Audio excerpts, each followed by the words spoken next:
Hello दोस्तों, स्वागत है आपका हमारे YouTube channel Star City Tele Classes में।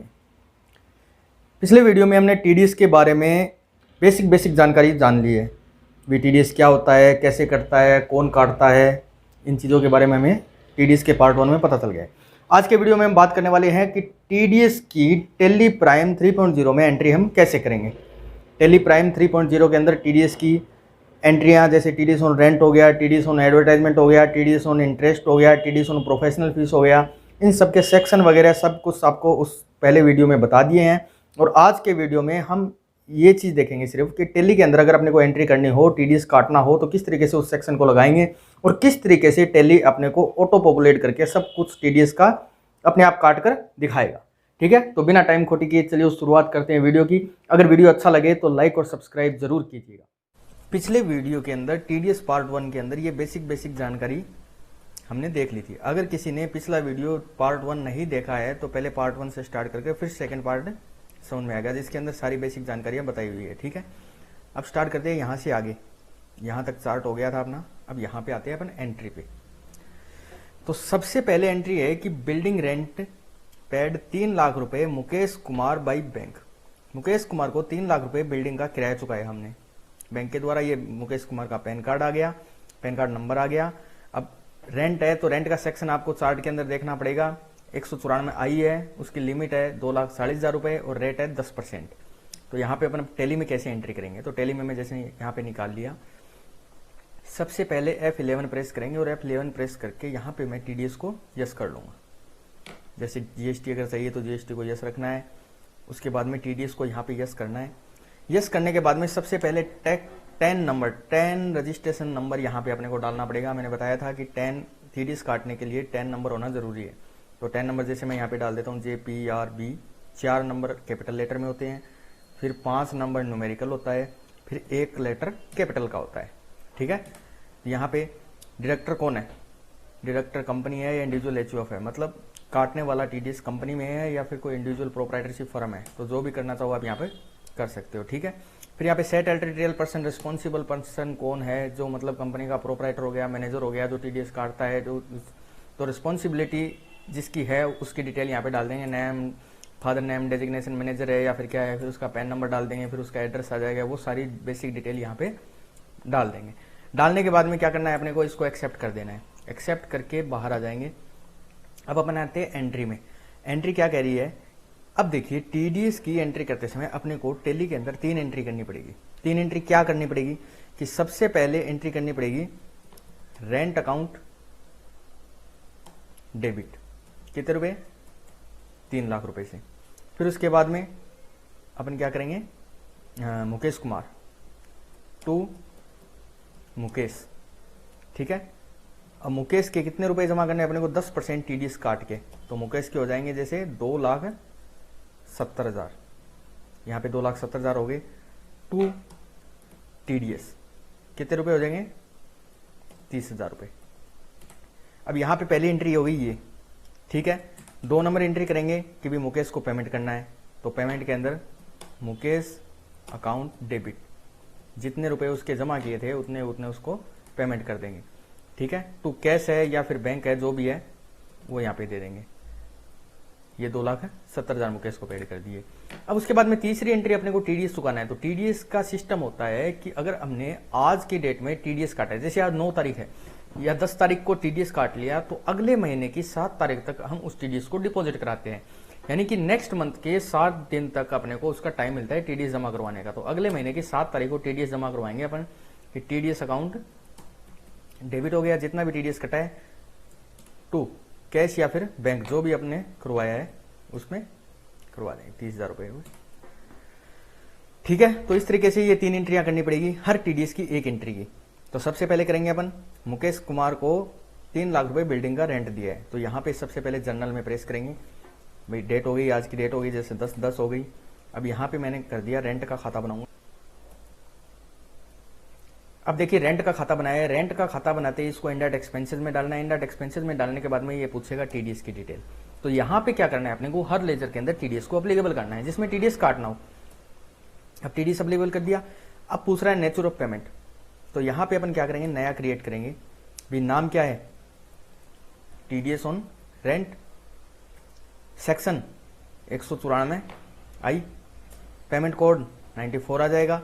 उसके बाद में विद पेन कितने % TDS काटना है, तो वो चार्ट में आपको बताया हुआ है कि उसकी रेट क्या है भाई। जैसे 194 आई रेंट है तो 10% है कंपनी का भी और इंडिविजुअल HUF रेजिडेंस का भी 10%। अगर दोनों का अलग अलग होता तो हम क्या करते हैं, इन दोनों में अलग अलग भरते, दोनों में सेम रखना है, ठीक है। लिमिट कितनी है, 2,40,000 रुपये। यहाँ पे इसको एक्सेप्ट कर दिया। एक्सेप्ट करने के बाद में बाहर आएंगे, अब यहाँ पे 3 लाख रुपए कर दिए। अब TDS किसका अपने को क्रेडिट करना है, तो मुकेश कुमार है, तो यहाँ पे मुकेश कुमार का खाता बना लिया मैंने। मुकेश कुमार हो गया अपना सन्ड्री क्रेडिटर। इसको TDS को यस करने के बाद में अब देना है कि मुकेश कुमार क्या है, इंडिविजुअल HUF रेजिडेंस है कि कंपनी का है, पार्टनरशिप फर्म है, कोई गवर्नमेंट अथॉरिटी है, क्या है, लोकल अथॉरिटी है। तो यहाँ पे मैंने बताया था कि पैन कार्ड का चेक कर लेंगे अपन कि 1 2 3 4 चौथा अक्षर P यानी प्रोप्राइटर पर्सनल व्यक्ति है, तो यहाँ पे क्या कर देंगे अपन, इंडिविजुअल HUF रेजिडेंस कर देंगे। कर दिया।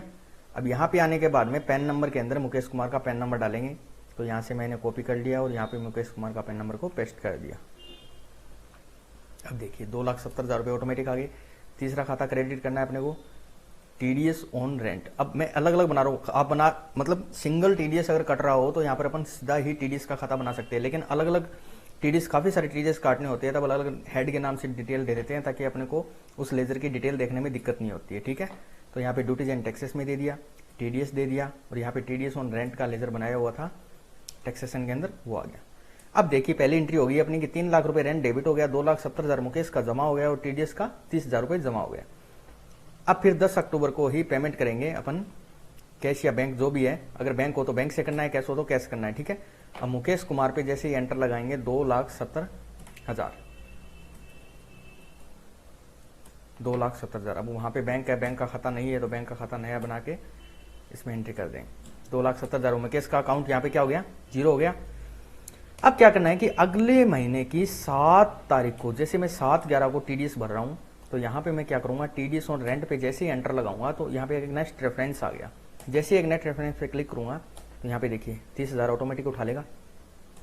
कुछ नहीं करना है आपको, सिर्फ चेक डिटेल भरनी है, इंस्टॉलमेंट अगर चेक से है तो इसको एक्सेप्ट कर देना है और कोई कुछ चेंजेस नहीं करना है। यहाँ पे ये एंट्री होगी, वही 3 एंट्री मैंने आपको इसके अंदर समझाई थी, वो तीनों एंट्री हमने टेली के अंदर कर ली। पहली एंट्री जर्नल में, दूसरी एंट्री पेमेंट में, तीसरी एंट्री अगले महीने की 7 तारीख को पेमेंट के अंदर। अब इसी तरीके से दूसरी एंट्री देखेंगे कि इंटरेस्ट पेड 50,000 रुपए टू हरीश बाई बैंक। अब इसके क्या है, पैन कार्ड नहीं है। मैं चारों एंट्री आपको बता रहा हूँ, चारों एंट्री में अलग अलग सिस्टम है, एक में कंपनी है, एक में प्रोप्राइटर है, एक में पैन कार्ड है ही नहीं। तो मतलब ताकि आप लोगों के समझ में आ जाए, दिक्कत ना आए कि बिना पैन कार्ड की एंट्री कैसी होती है सीधी।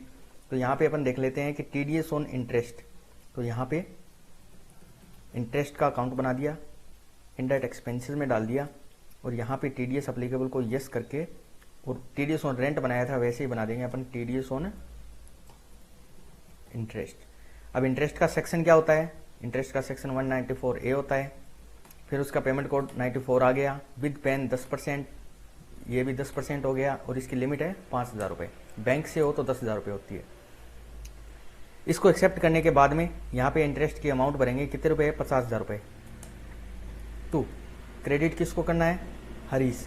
यहाँ पे हरीश का खाता बना दिया मैंने, सन्ड्री क्रेडिटर हो गया, यहाँ पे TDS की डिटेल दे दी। अब हरीश क्या है, इसके पैन नंबर ही नहीं है भाई, प्रोप्राइटर है अपने को पता है, मतलब पर्सनल है, लेकिन पैन नंबर नहीं है इसके। तो यहाँ पे क्या कर देंगे, इंडिविजुअल HUF रेजिडेंस कर दिया, और इसके पैन नंबर को हमने क्या कर दिया, खाली छोड़ दिया। वहाँ पे पूरी डिटेल भरी है हमने, जो डिटेल थी, लेकिन यहाँ पे हमने पैन नंबर नहीं डाला। तो अब देखिए हरीश का 20% TDS ऑटोमेटिक कट गया। कितने कटा है, 50,000 रुपये था, 50,000 का 10% कटता अगर पैन नंबर होता तो, लेकिन पैन कार्ड नहीं होता है तो चार्ट के अंदर बताया था कि जिसका पैन कार्ड नहीं है उसका 20% TDS कटेगा। तो टेली को अपने आप पता चल गया कि इसका पैन कार्ड नहीं है, तो इसने क्या कर दिया, 20% TDS काट लिया। अब यहाँ पे क्या कर देंगे अपन, TDS ऑन इंटरेस्ट का लेजर बना दिया, ये चला जाएगा ड्यूटीज एंड टैक्सेस में, TDS में, और TDS ऑन इंटरेस्ट में आ गया। 10,000 रुपये TDS जमा हो गया। अब पेमेंट के अंदर एंट्री करेंगे, भाई हरीश को भुगतान कर दिया कितने रुपए, 40,000 रुपये। 10,000 इसका TDS कट गया, वो सरकार को जमा करवाएंगे अगले महीने की 7 तारीख को पेमेंट में एंट्री करेंगे अपन टीडीएस ऑन इंटरेस्ट, वही एग्नेस्ट रेफरेंस के अंदर 10,000 रुपये ऑटोमेटिक उठा लेगा। ये तीनों एंट्री इसकी हो गई। ठीक है दोस्तों, पहली एंट्री के अंदर प्रोप्राइटरशिप फर्म का, दूसरी एंट्री में अगर पैन कार्ड ही ना हो तो टीडीएस कैसे काटेगा। तीसरी एंट्री देखते हैं, एडवर्टाइजमेंट पेमेंट टू 1 लाख रुपए Ramesh trading company. Ramesh trading company को एडवर्टाइजमेंट के 1 लाख रुपए चुकाई। यहाँ पे चौथा अक्षर सी यानी कैपिटल कंपनी है, सामने वाली पार्टी कौन है, कंपनी है। तो ये चीज देखनी है ध्यान से। यहाँ पे मैं क्या कर रहा हूं, एडवर्टाइजमेंट का खाता बना दिया जो जाएगा इनडायरेक्ट एक्सपेंसेस के अंदर, और यहाँ पे टीडीएस अप्लीकेबल यस करने के बाद में ये ध्यान से देख लेना कि टीडीएस ऑन एडवर्टाइजमेंट कर दिया मैंने। Section 194C payment code 94। अब यहाँ पे क्या है, क्या कहते हैं कि 194C के अंदर पेमेंट टू कॉन्ट्रैक्टर 1% तो इंडिविजुअल एचयूएफ रेजिडेंस पे है और कंपनी पे कितना परसेंट है, 2% है, और 20% अगर पैन कार्ड नहीं हो तो यहाँ पे क्या कर देंगे 1%। यहाँ पे क्या है, rate to other deductor type, यहाँ पे क्या कर देंगे 2% कर देंगे, और लिमिट कितनी कर देंगे 30,000 रुपये। 30,000 रुपये कर दिया, इसको मैंने कर दिया एक्सेप्ट। अब देखिए ऑटोमेटिक कैसे निकालेगा टैली। अब यहाँ पे एक्सेप्ट करने के बाद में जैसे 1 लाख रुपए का पेमेंट है, 1 लाख कर दिया। अब कौन है, रमेश ट्रेडिंग कंपनी है, सन्ड्री क्रेडिटर। यहाँ पे टीडीएस को यस करेंगे तो यहाँ पे क्या कर देंगे, कंपनी रेजिडेंस कर दिया कंपनी करने के बाद में यहाँ पे कंपनी के पैन नंबर डालने हैं अपने को। तो कंपनी के पैन नंबर डालेंगे, यहाँ पे क्या थे, ये कंपनी के पैन नंबर आ गए। अब यहाँ से इसको उठा लिया, एक्सेप्ट कर दिया। अब देखिए कितने परसेंट काटा है, 1 लाख का 1% 1,000 रुपये होता है, लेकिन इसने 2,000 रुपये काटे हैं। क्यों काटे हैं, 2% काटा है। रेट 2% तो 1% दोनों है, अगर इंडिविजुअल हो तो 1%। अगर यहाँ पे मैं प्रोप्राइटर पी दे देता, जैसे फर्स्ट वाले में दिया था पी, तो यहाँ पे कितने परसेंट काटता, 1% काटता। लेकिन मैंने क्या कर दिया, वहाँ पे सी कर दिया, कंपनी है तो कितने परसेंट कटेगा, 2%, ऑटोमेटिक काट लिया टेली ने।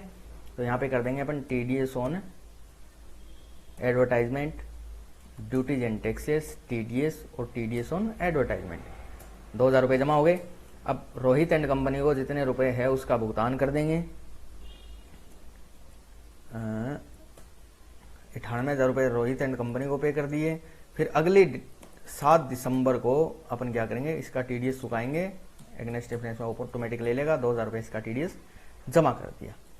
ठीक है, फिर उसके बाद में आती है अगली entry, audit from CA Rajesh Kumar 40,000 रुपये पेड बाई बैंक।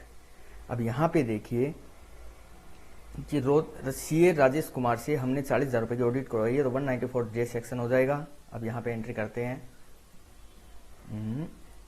ऑडिट का खाता बना लिया सबसे पहले, इनडायरेक्ट एक्सपेंसेस दे दिया, यहाँ पे क्या कर दिया अप्लीकेबल, और TDS on audit 194J section 94, 10% audit पे लगता है और इसकी लिमिट होती है 30,000 रुपये।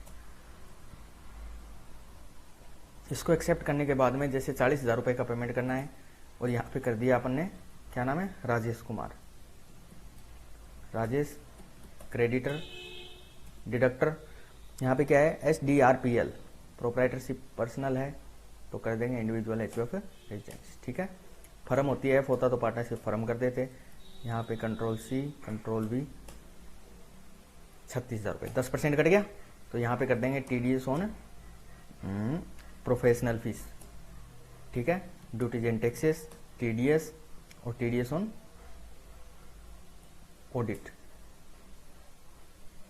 टीडीएस ऑन प्रोफेशनल फीस और टीडीएस ऑन ऑडिट एक ही बात होगी। अब इसको कर देंगे अपन एक्सेप्ट, कर दिया। अगली एंट्री, इसको पेमेंट करना है